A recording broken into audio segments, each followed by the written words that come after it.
Hi, this is Randy Finney with Right Side of the Chart, and this is a closing market wrap for Tuesday, March 10th, 2020.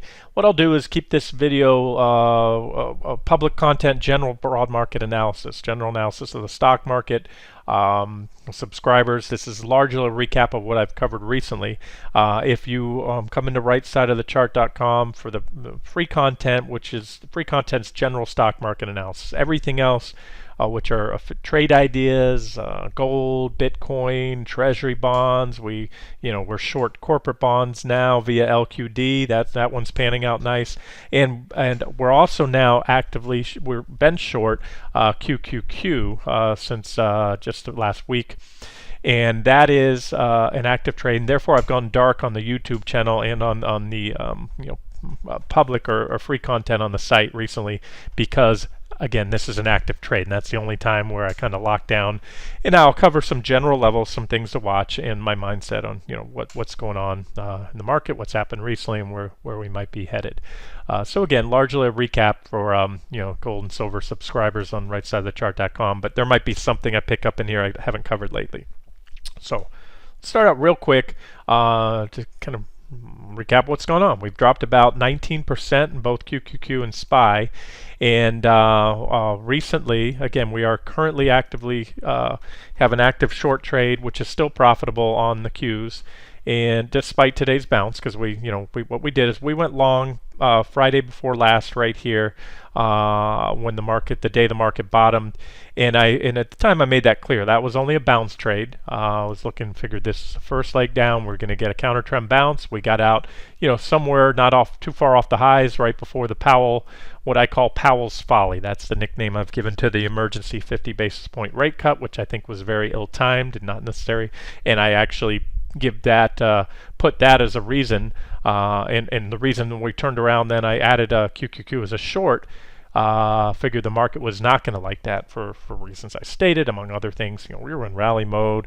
I was actually initially planning to hold out for a little bit more, and I think what he did there, what the Fed did coming in, was uncalled for, and he used up one of the very last few arrows in his quiver, in the Fed's quiver. So whatever. Well, right or wrong, obviously the market said I was right, with that drop, and we had our first price target and sole price target on that short trade set right here, right above this 194 support level on QQQ. And what I did yesterday morning is unusual. I decided to, instead of just letting that target be hit, even though the odds for a bounce were good there, and we've got one so far, I decided, it would have been good for about an 8% profit, in just a few trading sessions.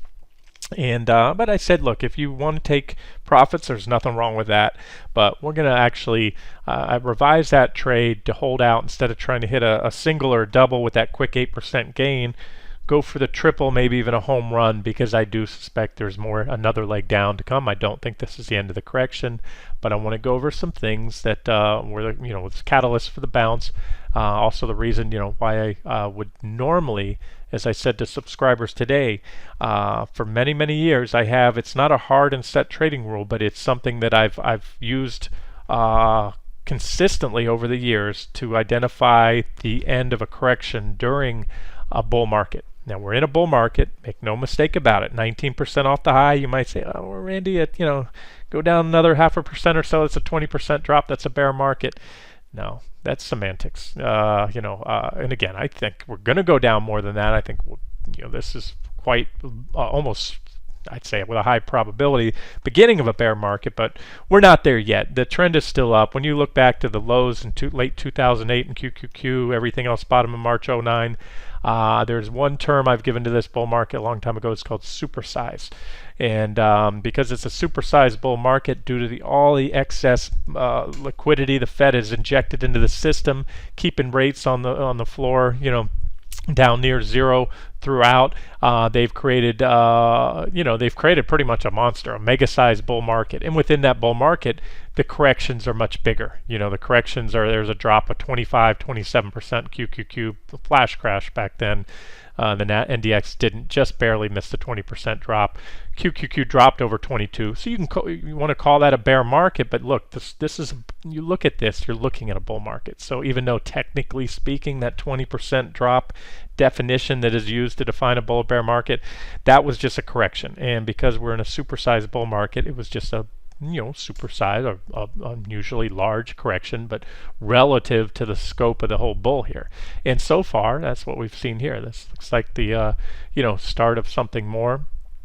But I'm going to go over again back to what I was talking about. There are two things that I've always looked for, and I really considered it here and decided against it. Two things I look for to reverse and cover all short positions on the equity markets or anything related, individual stocks, and then reverse into longs for what usually is either a multi-week or even multi-month swing trade, quite often on the path to new highs. But what we have here is the first component, which I like to see the indexes fall to support. This is, or was, at 194 level, the first significant, well-defined, very obvious support level on QQQ since the market topped here. What we had is 1, 2, 3 failed tests, pulled back there, and then finally broke out. That was a major breakout, and the market ripped off. All this was attributed to this breakout here after multiple months of consolidation, about a 6-month sideways consolidation period. So that was a powerful breakout.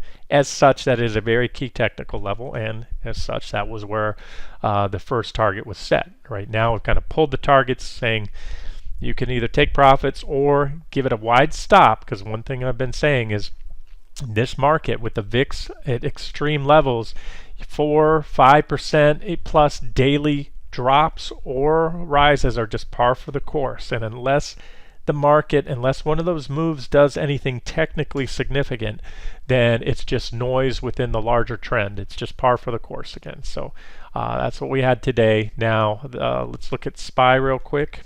SPY. And on SPY, when QQQ fell down to that support level I just showed you, that 194, SPY hit this 273.50-ish support level, which was, you go back in time, we had these previous two major reaction lows. So the chart of SPY looks a little bit different, because right here, that was those comparable, or those two levels were that comparable level that that trading range at QQQ broke out of finally. So there it is on SPY. But what happened is SPY, it's not that SPY has fallen more than QQQ. They both dropped about 19%, if I'm not mistaken, into yesterday's lows.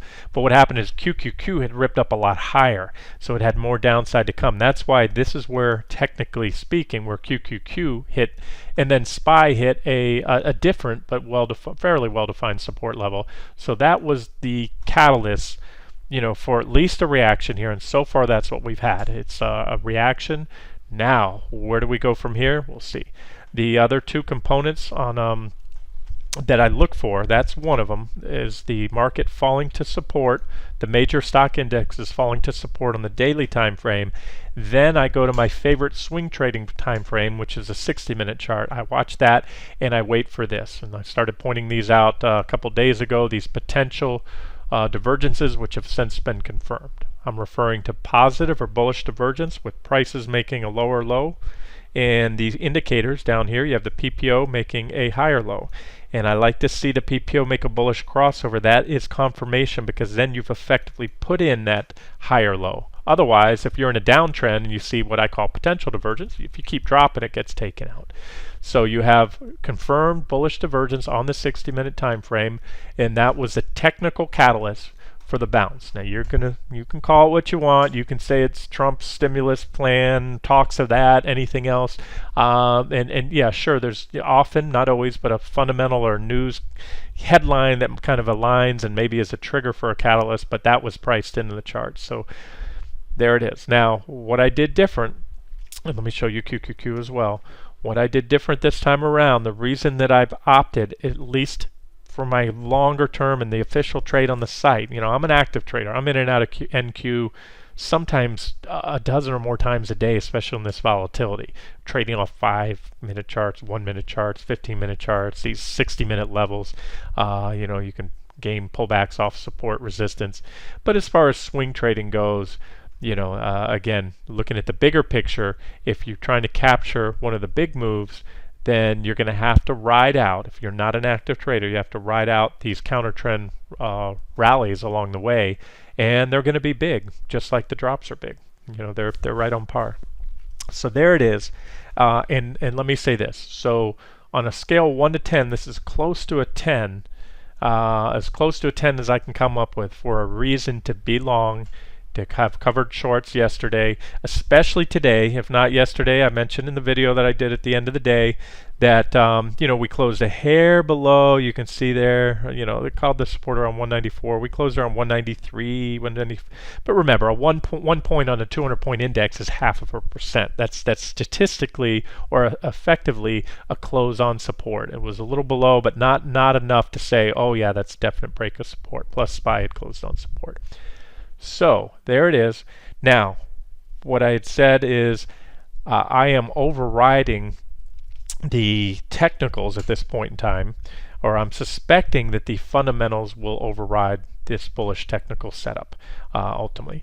And what I'm referring to is, back then, you think back of that big drop in late 2018, sure, there was a little concerns about the economy slowing down, but what we're seeing now is really unprecedented, especially in recent years.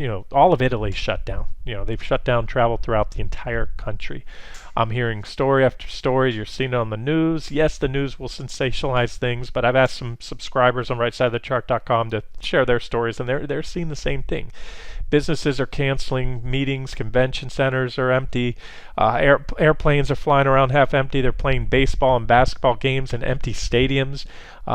So look, are people going to get used to the fact coronavirus is probably here to stay? Yes. Will there eventually be a vaccine? Yes. Is it maybe a little overblown in the near term? Possibly, possibly not, but it doesn't matter. My point is that what we're seeing here, that the airline industry, the whole transportation sector, things like Uber, which have taken on the chin, hospitality, that sector, there is no possible way that they're not going to have a huge impact fundamentally. And so what happened today, I think part of it is the market's trying to, first part is technically based. I just spent the whole 10 minutes talking about the technical catalyst and reason for this bounce. I'm going to get to where it might go in a second here. But fundamentally, I think the market's finally, we saw a little stabilization, which it should have. That's where the buyers should have stepped in. They didn't have to. We could have went down through there. And had we done that, I would have been doing this video today saying, look, that's where the buyers should have stepped in, but didn't. And that's extremely bearish. So far, we have a one-day bounce. We'll see if it continues.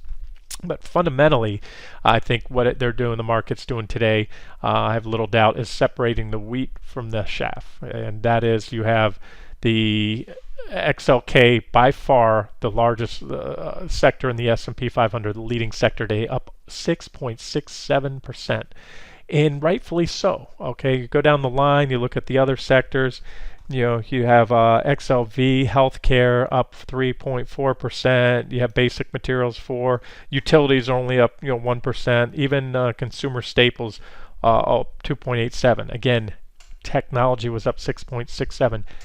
And let me tell you something. If any stock should be bought today, it would be that. If you think about it, as I just said, this is going to impact a lot of business. Who will be least impacted? It will be those companies that don't have any impact if everybody stays at home.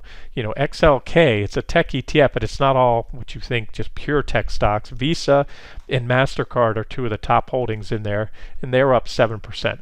Is their business going to be impacted? Not at all. People still going to need to eat food. They need to buy. There might be a little bit of slowdown in transactions, and yeah, it will eventually, but you can shop online, and so beneficiaries should be, let's say, Amazon. Less people might go to storefronts. Microsoft, let's talk about Microsoft and Alphabet, owns Google.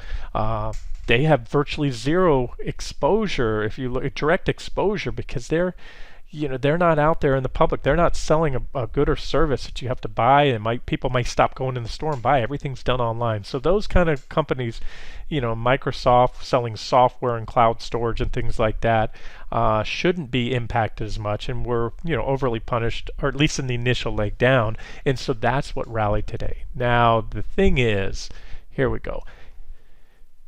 If and when this permeates into the broader economy. All the everything that's going on here. People staying indoors, pulling back in their shell a little bit from coronavirus. It's going to have a broad-based impact on the entire stock market. And just like in a bull market, and they say a rising tide lifts all ships, the opposite happens. A falling tide lifts, and that's why these stocks got beat down so much on the way down, because it was broad-based selling. And Apple, it doesn't matter how many iPhones Apple's selling. If it's a top component of the NASDAQ 100 and S&P 500, which it is, top weighted, when these funds get redemptions, whether it's your Schwab S&P Index Fund or your T. Rowe Price Blue Chip Growth Fund or whatever you have, QQQ, SPY, when they get sold, they sell what they have, and they sell the most of what they have the most of, meaning their top weighted components. So that's how it works. So if I'm right, and this is going to have a significant impact and most likely push the economy into recession, there's going to be more downsides. So to me, it's a matter of how far we bounce, and then most importantly, if these bullish developments right here fail to pan out for anything more than a relatively small bounce. Again, you might say, Randy, you're crazy, 5.5% bounce, that's the biggest. No, relatively speaking, after a 19% drop, a 5% bounce doesn't even register. I'm sure if I put up Fibonacci's, you're going to see it's going to be, it's not even close to the 32% retracement yet. That would be usually a minimal counter trend bounce. So again, put things in perspective. Huge day up, but normal to what we've seen compared to the recent drops. And so there it is. So as far as the levels to watch and what to watch for, if tomorrow or at some point this week, I would say right now, this would be, if we're going to take another leg down and this divergence is going to fail to materialize for the bounce that it should, which again, for years now, when I see these, we haven't even seen, we haven't seen a drop this far, this fast down to support. We've seen the market drop more, but stair step down with larger consolidation periods and bigger counter trend rallies along the way, just like 2018. But this is the biggest one. So let's just say, if you're talking the market going on to new highs, that's what normally a 60-minute divergent low, or at least a rally up here somewhere, 2/3 of the way up, half of the way up at minimum. But this is what I'm watching for and leaning towards right now, open to anything, is that we fall shy. Here's a big old resistance level coming up, and that's the thing. This market has a lot of work to do on the upside. About 208 to 209, almost 210 right there. There's a big old gap and quite a bit of reactions there. And you have a potential downtrend line, as you can see, coming in. So there's a confluence of resistance that is above us about anywhere from about only almost, we'll call it 2 to about 3%. And that is where I think this thing will likely be limited to. And we'll go from there. Anything more than that, it shows you, guess what? There are a lot more people on the sidelines that want to buy this dip and get into the market. And the bottom line, forget about coronavirus, forget about the presidential elections, forget about everything you know.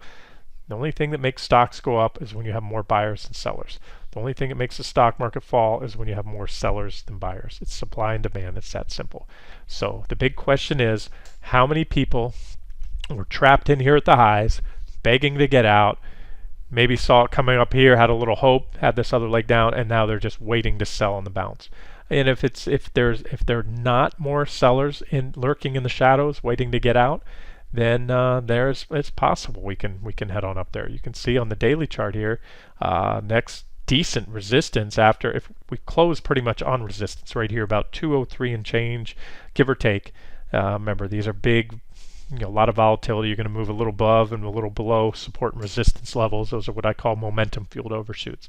I also mentioned recently, and this is why we set the stop strategically on this trade. I said, look, if you want to swing for the fences on it for another leg down, you got to give it room. So it's set the stop above that confluence of resistance there, comfortably above it, enough to give us a little room for like what we just did today. That 200-day exponential moving average, which has done a bang-up job of acting as support and resistance in the past. And of course, you had the 200-day simple moving average as well. It's worked. You have them both together, price resistance right there, and that's it. So, and if we do reverse now and go down, I think if we get anywhere close, again, we've already tested this 194 level twice. I believe that is it. Just like I said last week, that if we got anywhere close to Friday's lows, which I expected we would, that we would waterfall down through there, and that's exactly what we had. You look here, once we got down there, we had a waterfall move right down. I said we would, probably, pass go, do not collect $200, meaning don't test that level. And I think the same thing will happen. So I'm laying out potential scenarios. If I'm wrong, we keep going up. And maybe, all the way up, maybe, coronavirus fears just abate and everybody says, oh, what, it's just another bad virus I have to deal with. I'll wash my hands and take my chances, and everybody goes back to work. That's certainly a possibility, So that's it. Favor this scenario. And again, if we do reverse, go down, it's probably, my guess is, if it's going to happen, it's probably going to come with a big drop in the futures overnight, because what Mr. Market likes to do is not make it easy for the masses. If there are a lot of shorts saying, you know what, maybe he's right, and we break those lows, I'm going to go short here, or we start moving down. So the market could reverse and just gap down below there. That would also trap in all the longs that bought in today thinking the worst is over. Or we keep going up, there's more shorts that get squeezed out, and there's more buyers wanting to step in. So this is the scenario I favor. We'll leave it there, and because of that, if it does happen, as I like to say, fewer things in trading or investing are more bearish than a failed bullish breakout or bullish setup. This is a clearly bullish technical pattern. The stock market falling almost 20% to a well-defined support level on the daily chart, while oversold on the daily, with positive divergences on the 60-minute chart, and not to mention also a recovery of that support that we dipped briefly below and an impulsive rally off it. So check across the board. I'm just kind of running on instinct here and gut feel that that's going to fail to materialize, and then once that happens, you have a quick paradigm shift. Everyone realizes, oh wow, the worst isn't over, here we go again, and then you'd probably get another big leg down. So all right, so and what I've suggested, what I've learned over the years, only way to successfully, not the only way, but the easiest way to successfully trade a big trend like this, if you're trying to capture what could be a much larger move, or if you went long, you're trying to capture what you think is the next rally, is to take your position size down with these 4 and 5% plus daily swings. If you're feeling the pain when the market is going against your position on one of those days, or you're feeling exuberant when it goes your way, because what this has taught us is one day up, the next day down. These trends, little micro trends, don't last long. But as of now, if you just take a step back and look at the bigger picture, there's nothing at all that says this correction's over. It could be, but as of now, you have a downtrend, an intermediate term downtrend, and even a near-term downtrend. For subscribers, I posted a couple days ago what was a catalyst for this sell-off was a break of this trend line. I said we're moving up off the lows right there. There was our uptrend line, and we broke right there. We broke down on QQQ and SPY. That ended the near-term uptrend off that low on Friday when we went long. That officially took out that near-term trend line, and that started the next leg down. So again, if you just take a step back and look from that perspective, like I said, as of now, call it what you want, but this is a intermediate term downtrend, and even the near-term downtrend is still bearish because we've yet to take out the previous highs. This is here. Let me zoom in a little bit and show you something like that. So here's your near-term trend right here. We've been zigzagging down, trying to do it here, zigzagging down, up, down, up. So we go to start taking out, if we do take out these highs right here, that brings in the near-term downtrend. It brings it into question at that point in time. So those are levels to watch for, and I'll just wrap up with the futures real quick. NQ, as I mentioned, hit the 8,000-ish support.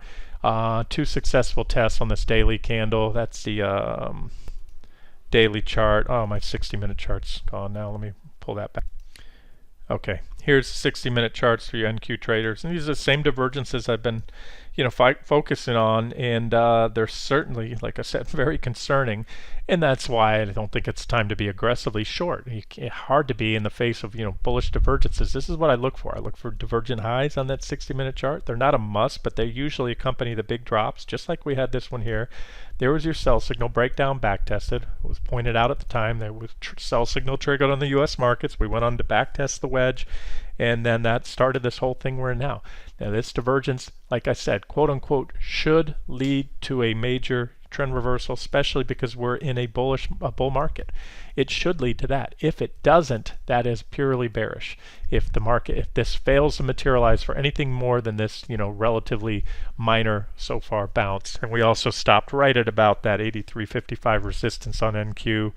You have a potential downtrend line here. It's not very well defined, but you can move it around and put it here. You can see it coming off these highs.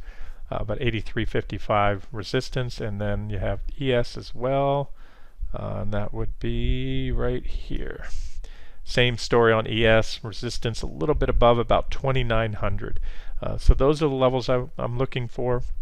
Thinking we'll most likely get a reaction or reversal off those, but the way it works is if and as each resistance level is taken out, especially when you start taking out previous reaction highs like that, it just dampens or works against that case for another major leg down. So that's it. We'll wrap it up here. Those are the levels to watch. Subscribers. So one of the things I mentioned taken as a hedge a couple days ago was that inverse short. The short on the VIX is SVXY.